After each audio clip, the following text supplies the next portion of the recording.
There was a Yid from Belgium that came back here. He had been here in Majdanek, and he came back. And all the Yidden in Belgium who knew that he had gone through this Gehenna, they kept asking him, why in the world would you want to go back? How could you see what you saw and still want to go back here? And he said something so incredible. He said, every night since I'm here, since I was here, I still hear all the screaming and all the crying and all the yelling for those people who are dying. I can't sleep one night. I haven't slept in 40 years. I had to come back here just to hear that there's nobody crying anymore here, that there's nobody screaming, that this place is quiet. Because this is the room where the mamish died. And we can only imagine the Shema Yisrael that the people realized when they realized it was their last minutes of life. As Ari said, over there they thought they were fooled. They thought they're taking showers, they're going to be disinfected. But over here they began to choke, and they began to realize that they couldn't breathe anymore. And there was no way out. This was locked. The only thing is that the Yamach Shemai, the guard or the doctor, was watching just to see how everybody was dying. You can imagine the Shema Yisrael. So I want to tell you something about Shema Yisrael, and that we should always remember it when we daven. There's an amazing story that happened with the Chavetz Chaim and his son-in-law. The Chavetz Chaim had a son-in-law, his name was Rabbi Levinson. He was the Mashgiach and Radin.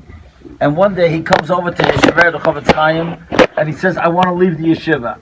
I can't progress in my own learning. I'm too much involved with the boys. And I also want to grow in learning. I think I've given my years to the Bachrim. And the Chavetz Chaim said, no, I paskin for you, you have to stay. But I want to tell you why you have to stay. He said, first of all, the future of Klal Yisrael is with the Talmidim, and you could guide them. He said, but I want to tell you something. He said, every day when we say in Shema, we said, V'havteis Hashem Elokecha b'chol levavcha, b'chol nafshecha, b'chol miyadecha. So b'chol levavcha, with your whole heart, b'chol nafshecha, a person has to be willing to give up his life for HaKadosh Baruch Hu. So he says, what does b'chol miyadecha mean? Most people teach b'chol miyadecha means with all your possessions, all your money. So the Chavetz Chaim said to his son-in-law, what are you thinking about? You don't have any money. So what are you thinking about, or what are you supposed to think about when you say b'chol miyadecha? It can't mean all my possessions because you don't have any. And you don't care, even if you did have it, wouldn't mean anything to you. So he said, look at the Ramban, and when you see the Ramban, it's amazing. The word ma'oid means very. Toiv ma'oid means very good. So the Chavetz Chaim said to him, when you say Shema, and you say the word ma'oid, you have to think of what the Ramban says.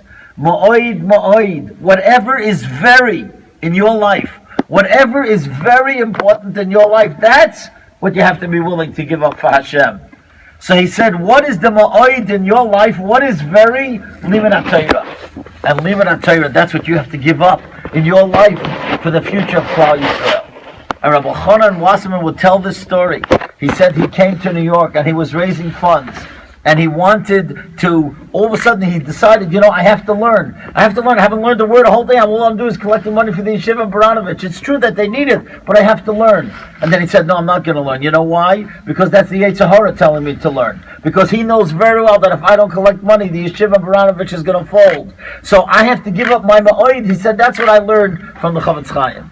So I feel that L'Zeicha Nishmas, the Kedoshim that died in this room, that we should all say the parsha of the first parsha of Shema. We'll start Kel Melech Nemon until Utila V'Sharecha, and just have in mind, perhaps for the first time, a different pshat in Ma'oid, and underline it in your siddur. And when you go home, every time you say Shema, just remember whatever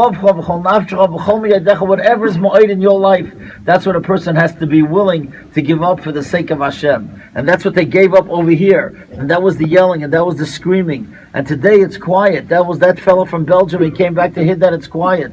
But in our hearts and in his heart, the screaming goes on until Mashiach.